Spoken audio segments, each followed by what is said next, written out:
O nosso estudo de hoje é a lição 38 do livro Estude Viva e tem por título Espíritas em Família Não Espírita.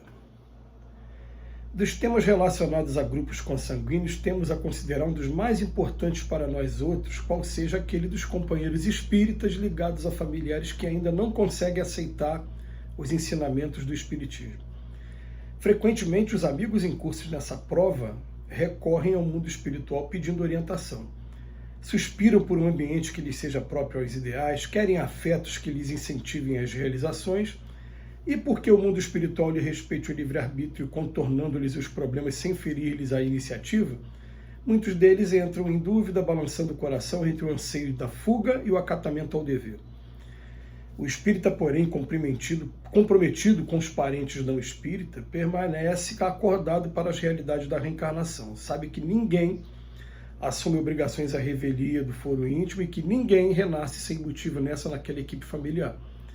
Seja atendendo a exigências de afinidade, escolha, expiação ou tarefa específica, o espírito reencarna ou trabalha junto daqueles com quem lhe compete evoluir, aprimorar-se, quitar-se, desincumbir-se de certos encargos ou atender a programas de ordem superior, e por isso não dispõe do direito de deserção da oficina doméstica tão só porque aí não encontre criaturas capazes de lhe partilhar os sonhos de elevação.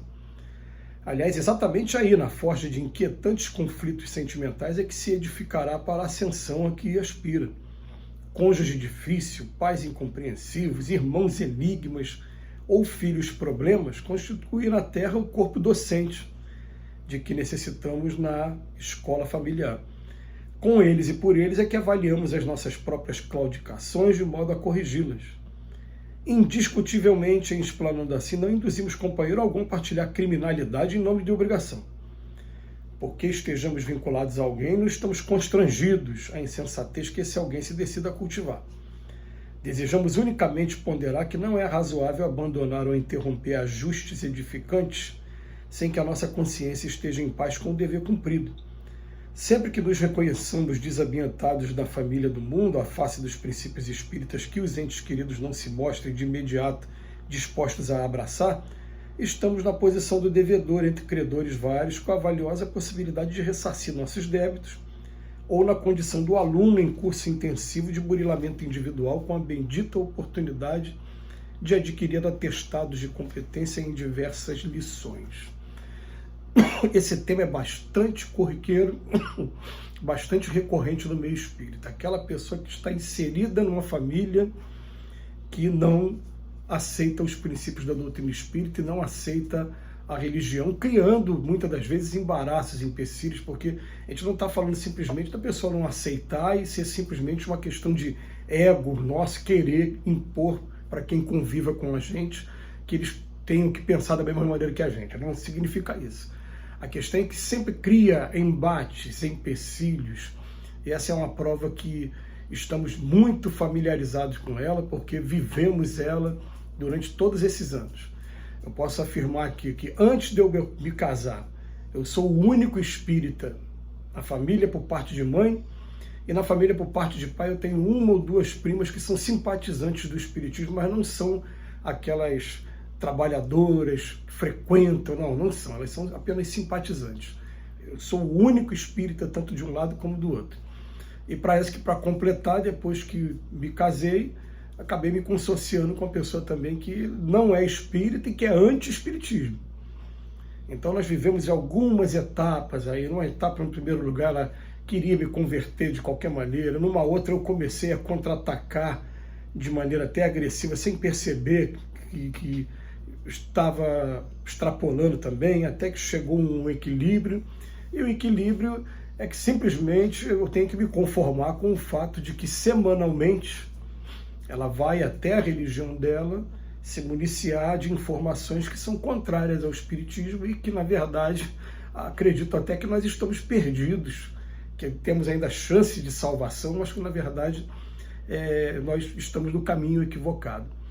Essa é uma prova das mais duras de se viver. A gente conhece muita gente que se aventura a participar dessa prova, a viver essa prova, mas nenhuma delas sem muitas dificuldades. A gente conhece até, inclusive, pessoas que foi o contrário, né? Que chega um determinado momento E dessa vez eu vou permitir até falar o nome da denominação.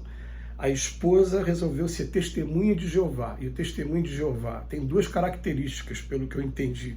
Eu não conheço muito. Uma, eles não aceitam transfusão de sangue de jeito nenhum, né? Deve ter muito mais, mas essas duas marcaram nesse caso em particular. E a outra, eles não comemoram aniversário, nem Natal, nem nada. E aí, que por não comemorar, não queria mais que o cônjuge também comemorasse. E chegou um ponto que o cônjuge teve que bater no martelo, falar, não, eu vou fazer o meu aniversário sim, eu vou fazer a festa, você não quer participar, você não participa. Mas essa é uma tradição da minha família. Então, o que é prova, ponto. E prova difícil. O Emmanuel vem chamar a nossa atenção hoje apenas para o fato de que a gente não deve abandonar a prova pela simples razão de, não é aquilo que eu penso, não deve ser dessa maneira. A gente tem que encarar sempre o casamento como uma instituição em que você fez de tudo, e tenha a tua consciência tranquila de que você fez de tudo para que ela desse certo. Então, tem uma frasezinha aqui, duas parecem paradoxais, mas não são paradoxais. O Emmanuel primeiro ele fala, o espírito é comprometido, né, sabe que ninguém assume obrigações à revelia do foro íntimo e que ninguém renasce sem motivo nessa ou naquela família. Né? Então ele fala, seja atendendo a exigências ou escolha, expiação, afinidade ou tarefa específica. Tá. Agora, depois ele fala assim, mas porque estejamos vinculados a alguém, não estamos constrangidos à insensatez que esse alguém se decida a cultivar e nem compartilhar criminalidade em nome da obrigação. Quer dizer, ele fala, primeiro, nós vamos fazer de tudo, mas agora, chegar a um determinado ponto em que a coisa realmente está sendo impossível, muito difícil, a gente não tem obrigação nenhuma de ficar se martirizando e complicando cada vez mais o caminho. Essa é que é a ideia. Mas é uma questão da gente começar a pensar aqui na Terra. Mundo, expiações e provas, onde o egoísmo ainda é uma característica marcante de todos nós espíritos que estamos aqui encarnados. Todos queremos ter a pretensão de ser o dono da verdade. Todos, sem exceção. O maior aprendizado desse mundo aqui é aprender a amar o próximo como a si mesmo. Enquanto a gente não aprende a amar, a gente vai querer de alguma maneira escravizar as pessoas ao nosso ponto de vista, e a gente está começando a entrar numa faixa através do espiritismo de respeito às religiões e até, em primeiro lugar, respeitar. Né? Respeita. Segundo lugar, tolerar o desrespeito com relação a gente. Em terceiro lugar, começar a aprender com o que eles têm de bonito também para ensinar para a gente. Eu, por exemplo, eu posso enumerar um monte de coisas muito bonitas que eu consegui aprender com os evangélicos, nossos irmãos protestantes. Também poderia enumerar um monte de coisas pouco recomendáveis, que não é o caso aqui. Mas a gente extrai aquilo que é de bom e o que é ruim a gente deixa de lado. E dentro daquilo que é de bom, eu já falei em alguns estudos aqui, por exemplo, eles fazem uma prece muito mais fervorosa do que a gente. Porque acho que a fé raciocinada dos espíritas faz com que a gente esfrie o sentimento, fique mais razão, mais inteligência do que emoção mesmo. Eu já fiquei ao lado de alguns companheiros protestantes que a gente arrepia totalmente com a força da prece daquela pessoa. Então é um dos pontos positivos. A dedicação também, a gente vai aprendendo e trazendo também para o que a gente aprende de positivo para cá, para o espiritismo.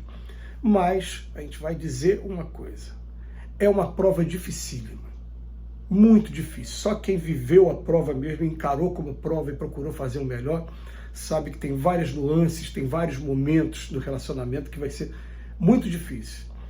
Para eu, por exemplo, eu tive que abrir mão de não poder levar minhas filhas nunca na minha religião. Uma vez, quando era pequenininha, que eu fui levar para o passe de cura, a esposa veio junto e uma censura muito grande, deu o passe na minha filha, ia dar o passe nela, não, em mim não, né? E depois nunca mais voltou. Enfim, e a gente tem que respeitar, e é isso aí mesmo, tem que respeitar, porque provavelmente possa estar sendo um gênero de prova por conta também do problema que a gente criou com as religiões lá no passado. Então são provas e expiações para cada um de nós. Que Jesus nos abençoe hoje e sempre.